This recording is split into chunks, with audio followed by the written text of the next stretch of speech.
कभी ख्याल किए हो इजरायली खुफिया एजेंसी मोसाद विश्व में इतनी महान खुफिया एजेंसी क्यों मानी जाती है? कभी ख्याल किए हो रॉ खुफिया एजेंसी भारत की, आईएसआई पाकिस्तान की और ऐसे अन्य तमाम खुफिया एजेंसी दुनिया में इतनी महान क्यों मानी जाती है?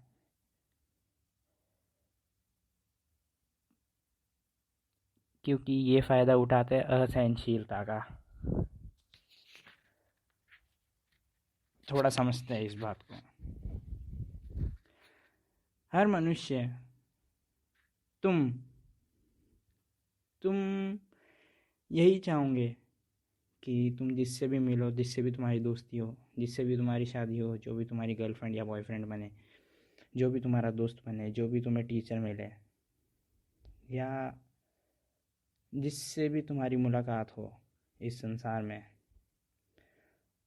उसके अंदर थोड़े बहुत लक्षण या जितना जितना ज़्यादा हो सके उतना बढ़िया, उतने उतने लक्षण मेरी सोच से मेल खाते हो। सरल शब्दों में, उसकी सोच और मेरी सोच एक जैसी हो।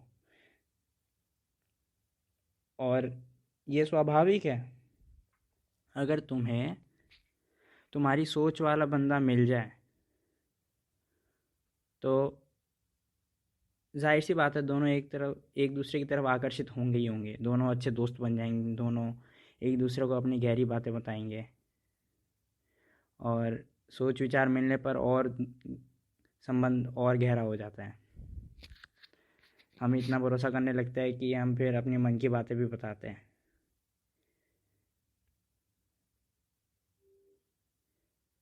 यहाँ पे एक चीज़ गौर कीजिए,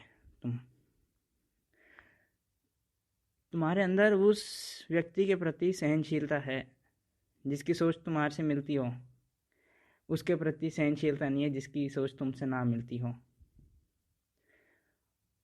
और इसमें क्या होता है कि तुम्हारी सोच का व्यक्ति तुम्हें मिलता है, तुम उससे दोस्ती करते हो, तुम उससे अपनी राज की बातें बनाते हो, एकदम गहरी दोस्ती कर देते हो। कोई कोई तो आगे जाके शादी कर देते हैं। एक बात का ध्यान रखना, तुम्हारी दोस्ती, तुम्हारा रिश्ता वो उस व्यक्ति से तब तक ही रहेगा जब तक उसकी सोच तुम्हारी सोच से मिलती जुलती होगी। जिस क्षण उसकी सोच बदल जाएगी, उसका रवैया बदल जाएगा, उस क्षण तुम्हारा संबंध उससे टूट जाएगा। क्योंकि तुम्हारे अंदर असहनशीलता है। तुम केवल उसी को स्वीकार करते हो जिसकी सोच विचार हमसे मिलते हो। इसी का फ़ायदा उठाते हैं इसराइल की Mossad agency, raw agency, ISI agency. ये इनके जो एजेंट्स होते हैं, स्पाई, हिंदी में जासूस बोलेंगे। जासूस का क्या मतलब होता है? जासूस का मतलब वो होता है कि तुम्हारे सामने तुम्हारे जैसा ही बन जाएगा, तुम्हारी सोच विचार रखने वाला ही बन जाएगा। कभी समय मिले तो अजीत डोभाल के बारे में पढ़ना। अजीत डोभाल पूरा बदल गए थे जब पाकिस्तान गए थे। उन्होंने खुद को इतना बदल दिया, इतना वहाँ के समाज के जैसा खुद को बना लिया। मुसलमान जैसी टोपी पहनने लग गए, कुर्ता पजामा पहनने लग गए, क्योंकि पाकिस्तान में बहुसंख्या में है मुसलमान।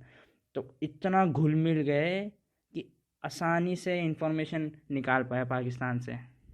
और क्या क्या बड़ी बड़ी इंफॉर्मेशन निकाल दी जो अच्छे अच्छे एजेंट ना निकाल पाए आज तक के इतिहास में। तो तुम्हें कभी तुम्हारी सोच विचार वाले व्यक्ति मिल जाए तो खुश मत होना। समझे?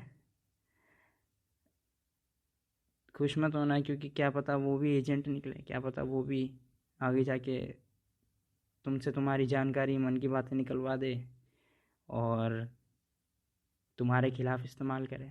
यही तो करते हैं एजेंट। मोसाद के एजेंट भी तो यही करते हैं। मोसाद के एजेंट, आईएसआई के एजेंट, रॉ के एजेंट, एक एजेंट इतना शातिर होता है, इतना घुल मिल जाता है आपके समाज में, आपके जैसा रवैया बना लेता है, आप पहचान भी नहीं पाते कि ये दूसरे समाज का है, ये दूसरे मुल्क का है, ये एक एजेंट है।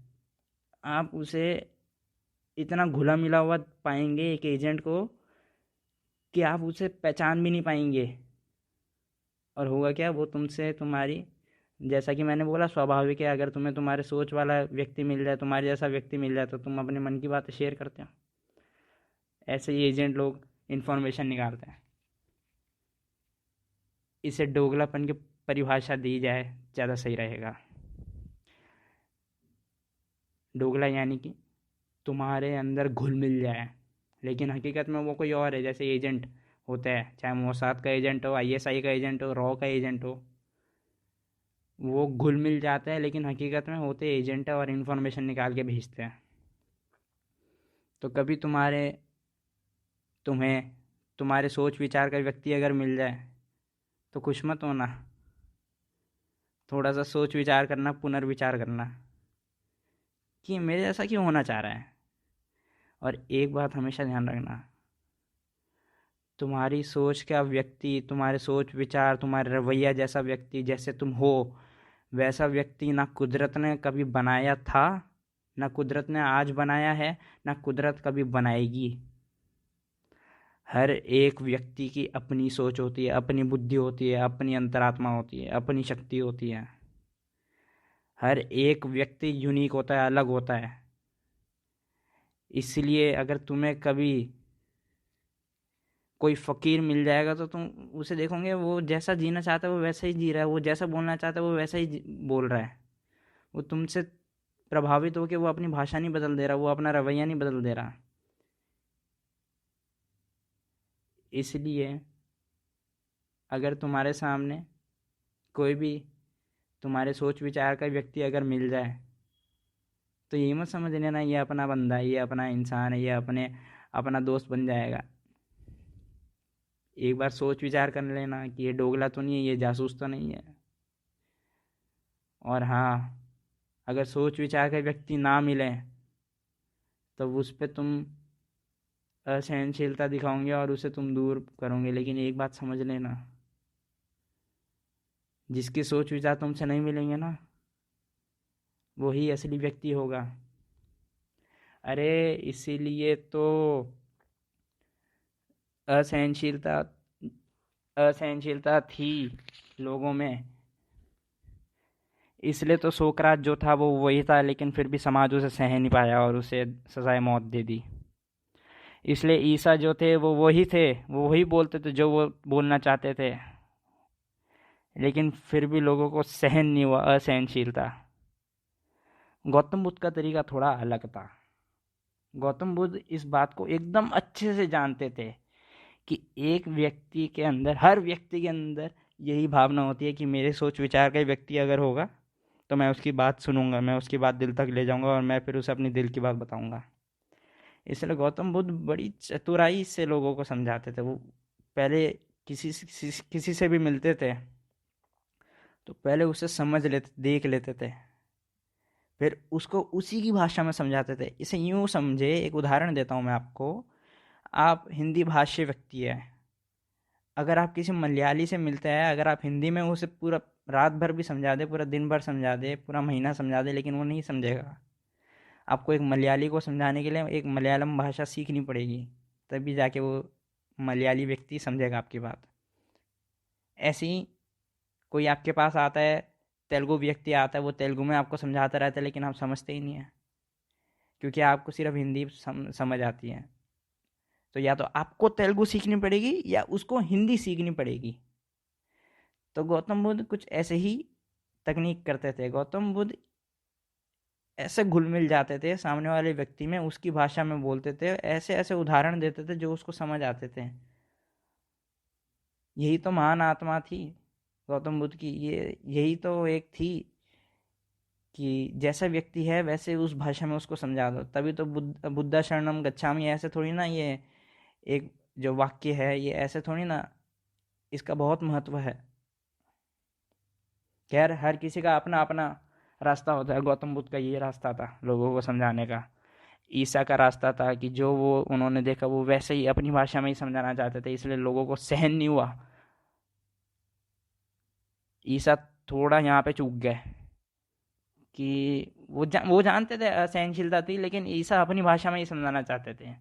यहाँ पे उनकी चूक हो गई, इसलिए लोगों से सहन नहीं हुआ और उन्होंने उस ईसा को सूली पर लटका दिया। सोकरात से भी थोड़ी सी गलती हो गई, वो लोगों की भाषा नहीं समझ पाए। लोगों की भाषा समझ के उनकी भाषा में समझाता तो लोग समझ जाते, जैसे बुद्ध समझाते थे। इसलिए सोकरात को भी सजाए मौत हो गई। पर सजाए मौत तो इन लोगों को मिली, समाज ने इन लोगों को मारा, लेकिन महान आत्मा कभी मरती नहीं है। इनके विचार, सोच विचार हमेशा जिंदा रहते हैं। आज भी सोकरात को पढ़ाया जाता है विश्वविद्यालयों में। आज भी ईसा के बारे में करोड़ों लोग जानते हैं, समझते हैं। बुद्ध, महावीर, मोहम्मद, ये जितनी भी महान आत्माएं हुई है, कबीर, ये लोग कभी मरते नहीं हैं। हर किसी का अपना अपना ढंग होता है। बुद्ध का ढंग थोड़ा सा एजेंट वाला था, डोगले वाला था, इसलिए लोग समझ लेते थे, और बुद्ध जो समझाना चाहते थे वो लोग अच्छे से समझ लेते थे। लेकिन ईसा का ढंग था अपना, इसलिए लोगों ने सहन नहीं करा। तो तुम अगर अपने माँ बाप के सामने कोई और भाषा बोलते हो और अपने दोस्तों के सामने कोई और भाषा बोलते हो, लोग अक्सर क्या करते हैं, माता पिता के सामने थोड़ी सभ्य भाषा बोलते हैं और दोस्तों के सामने थोड़ी भाषा थोड़ी बदल जाती है, गाली गलौज वगैरह निकल जाती है। तो तुम भी डोगले हुए, तुम भी जासूस हुए। जैसा माँ बाप चाहते हैं वैसा तुम बोल रहे हो, माँ बाप के साथ घुल मिल जा रहे हो, और जैसा दोस्त चाहते हैं वैसे उनकी भाषा बोल रहे हो, गालियाँ गलौज बोल रहे हो, घुल मिल जा रहे हो। तुम भी एक जासूस हो, तुम भी एक डोगले हो। तो खुश मत होना। अगर अगर घुल मिल जाते हो एक व्यक्ति के अंदर और वो व्यक्ति तुमसे खुश हो जाता है, तो तुम खुश मत होना। तुम अपने साथ धोखा कर रहे हो। तुम जो हो वो नहीं बताना चाह रहे हैं, और तुम जो हो वो नहीं बताना चाहोगे तो वो कैसे ना कैसे तुम्हारे शरीर से निकलेगा ही निकलेगा। आज नहीं निकलेगा तो कल निकलेगा, लेकिन निकलेगा ही निकलेगा। और अगर नहीं निकलेगा तो अंदर अंदर ही अंदर गांठें हो जाती हैं। हमारे मन के अंदर विचार आते हैं कि यार मैं ये बोल दूँ, यार मेरा बहुत जी कर रहा है, लेकिन हम बोल नहीं पाते। वो विचार हमारे मन के अंदर घूमता रहता है, और वो फिर करता क्या है कि वो विचार हमारे शरीर के अंदर ग्रंथि पैदा कर देता है। ग्रंथि यानी कि कोई भी गांठ या कोई भी मसल पेन या फिर नस वगैरह किसी की दर्द होती है, तो ऐसे वैज्ञानिक बताते हैं कि हमें जितनी भी बीमारी होती है उसमें से 50% बीमारियां हमारे मन की होती हैं। क्योंकि लोग जैसे हैं वैसे जीते नहीं है, समाज के डर से। लोग क्या कहते हैं, किसी दूसरे के डर से। इसलिए तुम जितने असहनशील होंगे, जितना तुम अस्वीकार करोगे लोगों को, उतना तुम्हें बेवकूफ़ बनाना आसान रहेगा। जैसे मोसाद के एजेंट्स करते हैं, आईएसआई के एजेंट्स करते हैं, रॉ के एजेंट्स करते हैं, और गौतम बुद्ध ने अपने तरीके से समझाया लोगों को। तो अगली बार अगर तुम्हें तुम्हारे सोच विचार का व्यक्ति मिले तो खुश मत होना, दुख मनाना कि ये मुझे कहीं आगे जाके धोखा ना दे दे।